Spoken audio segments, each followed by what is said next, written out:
you don't want to be deep sometimes. You want to give a match its props, and we're talking LA Knight and John Cena versus the Bloodline. But when I say the Bloodline, I'm not talking Jimmy and Jay, the Usos. I'm not talking the Tribal Chief and the Street Champion, Roman Reigns and Solo Sikoa.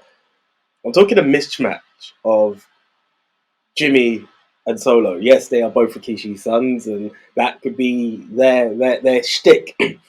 But we are also aware that they don't have the greatest history of tagging. It's a bit weird.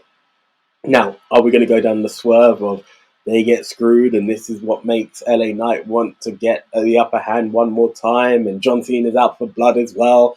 Like, maybe, but very, very, very unlikely. Let's be honest, you're talking LA Knight, the fastest rising star at the moment in the WWE. His merch is outdoing everybody else. And John Cena, who is, I would say, one of the greatest, others will say the greatest of all time. So what are we doing here? To quote Nico, these are the backup dancers of the Bloodline. And don't get me wrong, anyone who's with the Tribal Chief is a backup dancer. But you have got levels to backup dancer. Like, there is no real status here. It just feels like the throwaway tag team, the guys who are meant to eat losses with respect. Because no one wants to muck about with Solo on a solo tip. No pun intended in what I'm saying. But this is what we need to start pushing more. More of Solo Sikoa being the dominant street champ that he is, going out there and creating the victories. Jimmy needed to make a bit more of himself, a bit more of a name for himself. He just got slapped by Michin and just had to accept it. I'm not saying go and chase the woman down, but there's nothing in that. So what I do see at the moment is LA Knight will not see a loss. He will get his victory, and that's what puts him in the Bloodline territory. He's like, I've pinned your boys, Roman, what you saying? He ain't beating Roman. That is a guaranteed fact. But what we will see is probably a ticked off Tribal Chief. You're going to hear, when I say see it, you're going to hear Paul Heyman on the phone and be like, well, the Tribal Chief is very upset right now, and he wants to make sure that the former Bloodline member doesn't walk out with a tag team title. But those parts are irrelevant. The key point is, LA Knight will be victorious because he's got John Cena in his corner, and it's just a team that doesn't have much for it apart from being Rikishi's kids. So LA Knight and John Cena for the victory.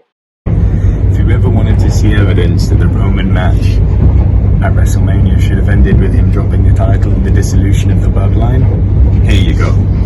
Because this match is so forced. It's like two megastars in John Cena and LA Knight versus the backup dancers of the Bloodline, and they are backup dancers.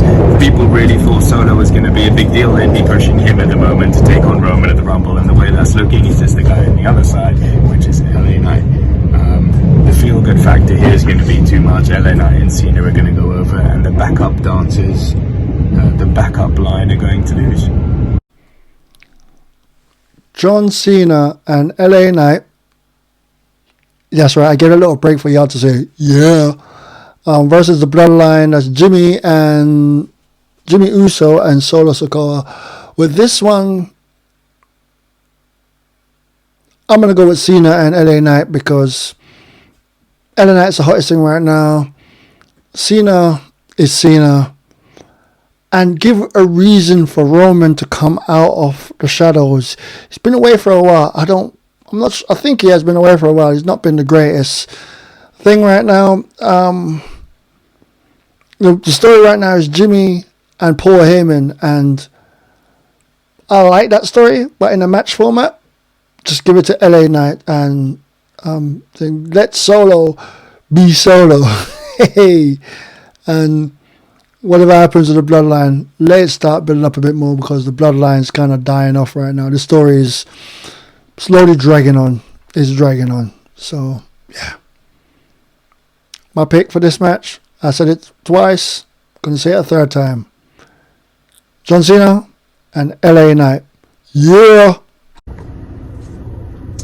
So, the next prediction is for John Cena teaming with LA Knight. Yeah, and they are going against Solo Sikoa and Jimmy Uso.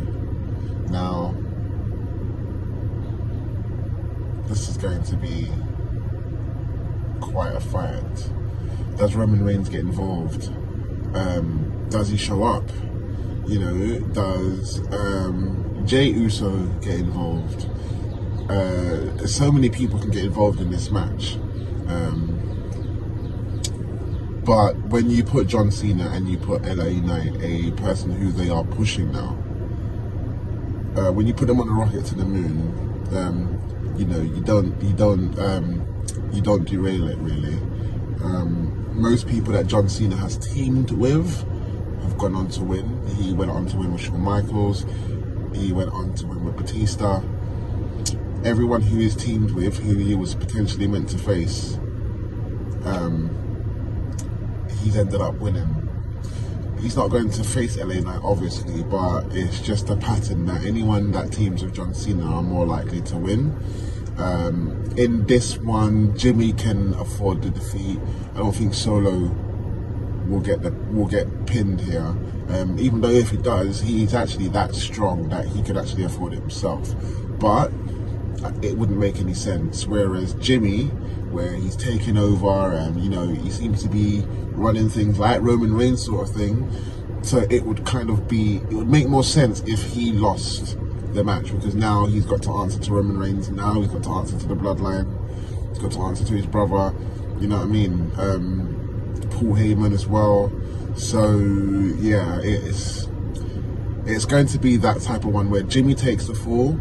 Solo might even turn on him or walk away from him, but ultimately John Cena and LA Knight will win that match.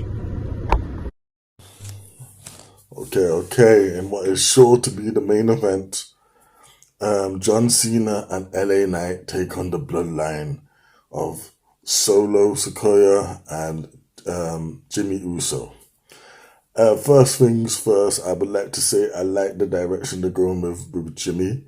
Yeah, I like the fact that he's not just being left to languish and be the, like, you know, Shaw and Jannetty of the Usos. They're actually pushing him like as a single guy quite well. Yeah, I like how his demeanor, his music, his current stories in overstepping, because we all know it's only a matter of time until the tribal chief returns and puts a nice little slap on him. But up until then, we can continue enjoying how this story is unfolding. So yeah, John Cena back on pay-per-view, first time since WrestleMania. So, well, wrestling that is. It's gotta be John Cena and LA Knight for the win, man. Come on, yeah. Cena's back in the special sabbatical, yeah. There's no way you're making him lose in this match. Not when he's teaming with the hottest babyface they got in the company at the moment, LA Knight, yeah. LA Knight's currently on a trajectory to the moon right about now. So, yeah, I think they definitely gotta pick up the win. My only hope is that they're not doing what they did with Ryback, yeah, when he was like the hottest face in the company and they pushed him to the world title against CM Punk too soon. And then, like, after he lost multiple times, he fizzled out and never was able to, like, you know, regain that main event status ever again. I hope they don't do that with LA Knight and push him to go face Roman too soon, especially in a losing effort, yeah. But we'll see. Either way, the match is going to be great. It's going to be a lot of fun, yeah, and I look forward to it, man. So, yeah, Cena and LA Knight for the win.